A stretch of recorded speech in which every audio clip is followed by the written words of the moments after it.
Siti Aminah dan seorang ayah yang bernama Abdullah. Nabi Muhammad SAW terlahir pada hari Senin 12 Rabiul Awal atau 22 April 571 Masehi di kota Mekah. Dan Nabi Muhammad SAW wafat pada tanggal 8 Juni 632 Masehi di Madinah dalam usianya yang 63 tahun. Nabi Muhammad dilahirkan dalam keadaan yatim karena ketika Nabi Muhammad masih dalam kandungan, Abdullah telah meninggal dunia. Muhammad bin Abdullah ini merupakan seorang yang terlahir dari keluarga Bani Quraisy yang membawa ajaran agama Islam. Nama Muhammad artinya orang yang terpuji.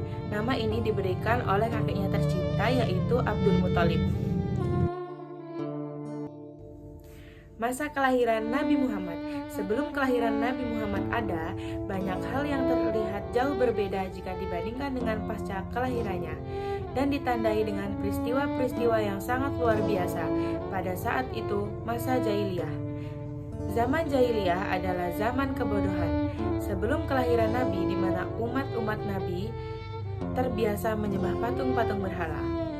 Mereka juga terbiasa mabuk-mabukan, main judi, maksiat, dan merendahkan derajat kaum wanita. Hidupnya berpindah-pindah dan terpecah ke dalam beberapa suku yang disebut dengan kabilah. Hidup yang penuh dengan kebebasan dan tidak memiliki aturan dalam bermasyarakat. Muhammad sejak kecilnya telah diberikan kehidupan layaknya manusia biasa. Padahal beliau sangat dimuliakan oleh Allah Subhanahu wa Ta'ala. Bahkan saat di kandungan pun telah ditinggalkan oleh ayahnya. Beliau terlahir dalam keadaan yatim dan pada usia 6 tahun beliau ditinggal oleh ibunya sehingga beliau menjadi seorang yatim piatu. Beliau merasakan apa yang dialami oleh manusia pada umumnya. Dan di usianya yang ke-8 tahun, beliau ditinggal oleh kakeknya Abdul Muthalib. Kehidupan yang beliau jalani dapat menjadi panutan seluruh umat Nabi.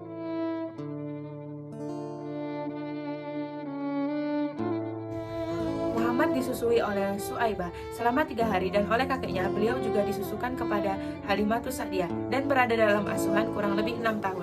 Dalam usia 5 bulan, beliau sudah bisa berjalan dan pada usia 9 bulan sudah lancar berbicara. Juga telah mengembalakan kambing. Abu Thalib paman Nabi mengajak berdagang ketika usianya 12 tahun ke negeri Syam. Beliau diasuh pamannya setelah ditinggal wafat kakeknya dan mengasuh serta menjaga Nabi sampai pada usia lebih dari 40 tahun. Di belahnya dada Muhammad, malaikat Jibril menelentangkan Nabi Muhammad di usianya ke-4 tahun, lalu membelah dadanya dan mengeluarkan hadis serta segumpal darah dari dada Nabi Muhammad SAW. Kemudian malaikat Jibril mencucinya dan menatanya kembali ke tempatnya, dan Nabi Muhammad tetap dalam keadaan sehat bugar. Nabi Muhammad SAW. Rasulullah SAW menerima wahyu untuk menyampaikan dan menyiarkan agama Islam dan mengajak umat manusia untuk menyembah Allah Subhanahu wa Ta'ala. Beliau menyampaikan dakwahnya secara sembunyi-sembunyi. Adapun orang-orang yang pertama masuk agama Islam atau disebut dengan Asyiknare Awalun, yaitu keluarga dan para sahabatnya, yakni istrinya Siti Khadijah, sahabatnya Ali bin Abi Thalib, Abu Bakar Asy-Siddiq, anak angkatnya Zaitun Khalifah Utsman bin Affan, Zubair, dan masih banyak lagi keluarga dan para sahabatnya. Turunlah surat Al-Hijr ayat 94 yang artinya, maka sampaikanlah secara terang-terangan segala apa yang telah diperintahkan kepadamu dan berpalinglah dari orang-orang musyrik. Dengan turunnya ayat ini, maka Rasulullah SAW menyiarkan dakwahnya secara terang-terangan. Tanggapan orang-orang Quraisy pada saat itu sangat marah dan melarang penyiaran Islam yang dibawa oleh Nabi, bahkan nyawa Nabi Muhammad sangat terancam. Namun, Nabi dan para sahabatnya semakin kuat dan tangguh menghadapi tantangan dan hambatan yang dihadapi. Dengan ketabahan serta sabar walau ejekan, caci maki, olok-olokan, dan menentang seluruh ajaran Nabi. Pada masa Rasulullah, Nabi Muhammad SAW, tahun ke-10, pada saat Amul Husni, yaitu tahun duka cita, di mana pamannya Abu Thalib dan istrinya Siti Khadijah wafat, serta umat Islam dalam keadaan sengsara.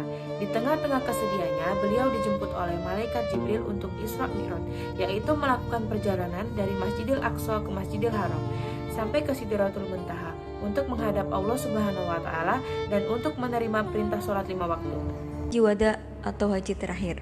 Dalam wukufnya di Arafah, beliau menyampaikan khutbahnya yang berisikan tentang larangan melakukan penumpahan darah kecuali dengan cara yang benar, larangan mengambil harta orang lain dengan cara yang tidak benar, larangan memakan harta riba, hamba sahaya harus diperlakukan dengan cara yang baik, dan agar umatnya selalu berpegang teguh kepada Al-Quran dan Sunnah Nabi Muhammad SAW.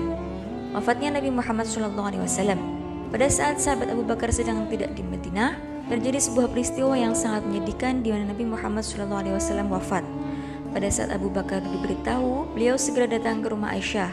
Beliau mengucapkan pidato, "Ketahuilah, barang siapa yang menyembah Muhammad, maka sesungguhnya Muhammad kini telah mati. Dan barang siapa menyembah Allah, maka sesungguhnya Allah tetap senantiasa hidup, tidak akan pernah mati."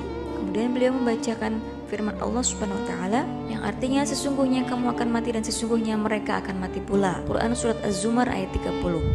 Setelah berdakwah selama 23 tahun, beliau wafat pada usia 63 tahun. Terima kasih, semoga bermanfaat. Wassalamualaikum warahmatullahi wabarakatuh.